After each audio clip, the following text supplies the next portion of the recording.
But in Colorado, I advise people not even to put holes in the bins. Thank you for the wonderful questions, everyone. We really appreciate your curiosity and engagement. We have some really great questions here, and we're ready to read them and discuss them with Travis. Let's see what everyone wants to know about mushrooms and community healing. Travis, so we got a couple of questions here from the audience. The first question is, growing in a small space in Colorado with a dry climate. I know from my previous experience in the cannabis industry, they like to call people these master growers, but I think it actually applies to you. So would you help our audience out on some adjustments to make in just a little grow in your home in a dry Colorado setting? Yeah, we're competing with typically, outside of the last month of crazy rainfall we've had, it's usually 7 to 12% humidity, which is pretty stupid low. So what you're doing is you're drawing moisture out of your mycelium, your mushrooms, and mushrooms are 10 times water to flesh ratio. So they're pretty much all water. When I work with people, I teach them lab work.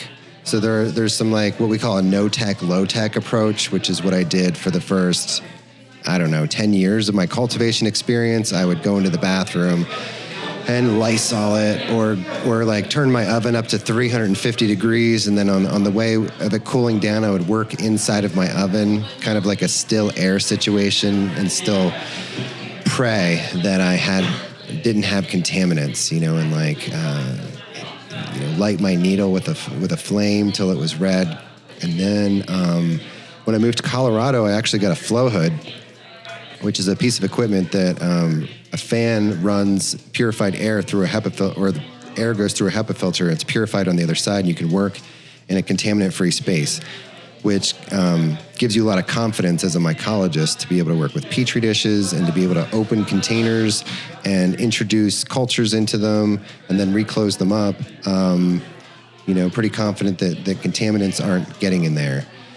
So the one part that becomes the biggest variable is fruiting. So after the mycelium has taken over all of your substrate and it's ready to be opened up to fresh air, that's kind of where most of the surface area is exposed, and you're going to have a lot more evaporation in an environment that's anything less than 90% humidity.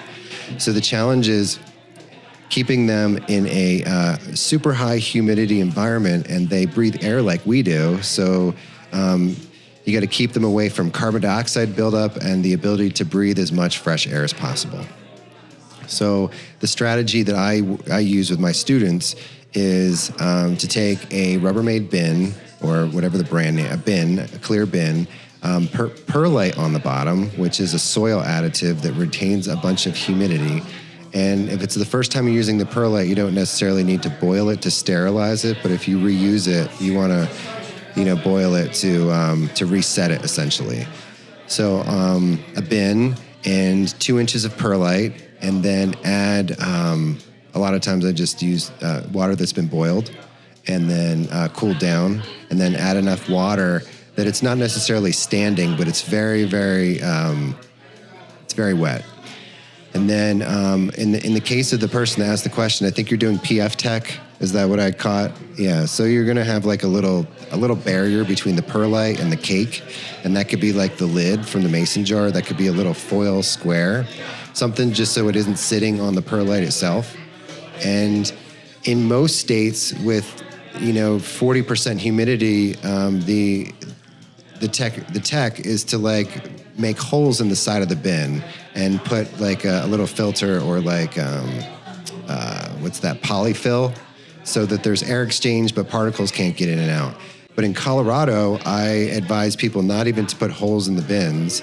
So essentially what you have is an enclosed environment, and then you have to visit the bin 3 times a day and take the lid of the bin and kind of waft out the bin, because what happens is carbon dioxide builds up, and carbon dioxide is heavier than air, so it won't actually just float away. It'll sink to the bottom and build up. So you have to actually take the lid and waft it out. And then I usually advise people take a spray bottle and they spray the side of the bin about 40 times. That's where I tell them to start there. 40 times, 3 times a day. So the way that you know that you have sprayed it enough is that the next time you go to the bin, there's still condensation on the sides. And if you notice that there isn't condensation on the sides, then you spray it 50 times that next time, until you find at what point that when you go back and visit it, there's still condensation on the outsides. You don't want to spray the cakes directly because standing water, leads to shenanigans, but spray the side of the bin and visit the bin at least 3 times a day, especially if you have a lot of cakes in there. So the more biomass you have in there, the more respiration or air exchange is going to occur, and the more often you'll need to visit them. So a lot of times my students are working with grain to what we call bulk substrate, which becomes 7 pounds of biomass. And that's a 7-pound block inside of a bin that's probably 6 times the size of it. Wow. So could you still use a aquarium pump with a tube with another filter? So the question was, would you still use an aquarium pump? So that's like the next level up, right? That's if you want a little bit of automation, is that you can.